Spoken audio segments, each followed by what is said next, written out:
Bonjour et bienvenue à vous. Je m'appelle Philippe Stevenin et je vais vous accompagner aujourd'hui pour découvrir le plantain.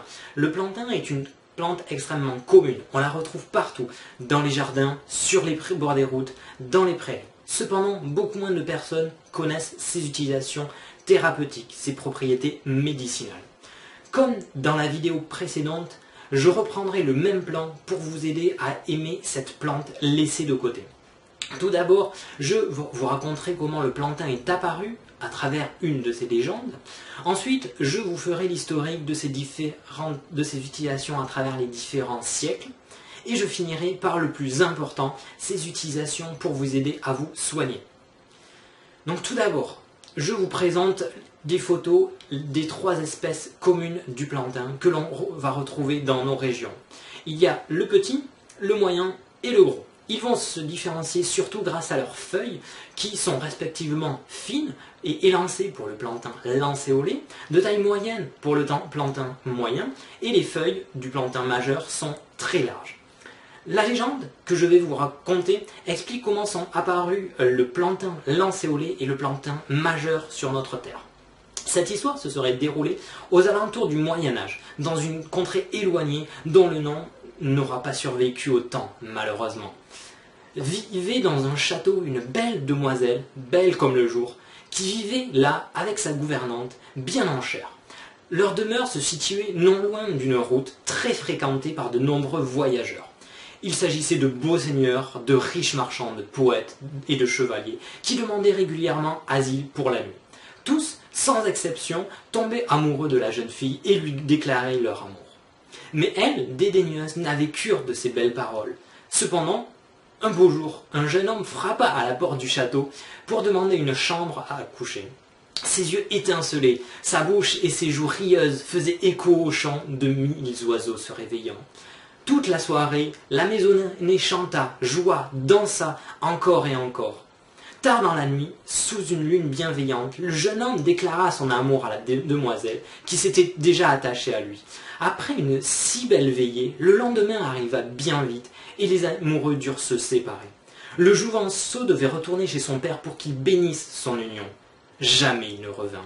La demoiselle l'attendit un jour, une semaine, puis un mois, sans le revoir revenir. Gagnée par la douleur et l'impatience, elle s'avança de plus en plus loin sur le chemin pour guetter le retour de son amant, toujours accompagnée de sa gouvernante. Tant et si bien que ces 2 femmes prirent racine au bord de la route et devinrent la plante que l'on nomme aujourd'hui le plantain. Le plantain lancéolé représente la demoiselle, tandis que le plantain majeur, plus robuste, correspond à la gouvernante.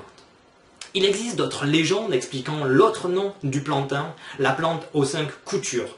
Mais je ne vous les raconterai pas aujourd'hui. Passons plutôt à l'histoire de la plante et à son utilisation ancienne. Le nom du plantain provient du latin, on en revient toujours au latin, comme le dit le proverbe, toutes les routes mènent à Rome. Donc, en latin, cette plante se nomme plantago, signifiant la plante des pieds. Ce qui est étrange, c'est que la même définition est reprise par les Amérindiens qui la surnommaient pied de l'homme blanc, car la plante poussait en suivant les pas des conquistadors.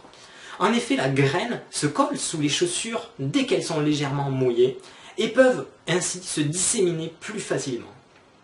Bien que le plantain soit peu utilisé dans notre culture, il s'agissait d'une des plantes les plus réputées dans la médecine traditionnelle.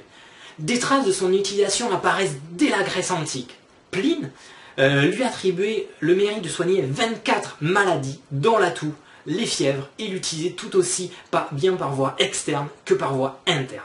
Dioscoride, après lui, l'employa beaucoup pour combattre les fièvres, toujours les problèmes de peau et les hémorragies. Il paraîtrait même que le plantain entrait dans la composition de la fameuse potion magique des druides.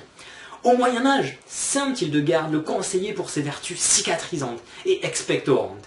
De nombreux autres témoignages ponctuent les écrits anciens, attestant de son aspect incontournable en médecine. Et ceci jusqu'au début du XXe siècle, où elle perdit son apparence divine. Un ancien proverbe dit « On a plus vite fait d'aller chercher du plantain que d'aller chez son médecin ». Cette simple phrase témoigne de siècles et de siècles d'emploi. Même jusqu'au siècle dernier, les diligences anglaises avaient toutes un petit pot permettant de recevoir une touffe de plantain. Cela était censé assurer la sécurité des voyageurs.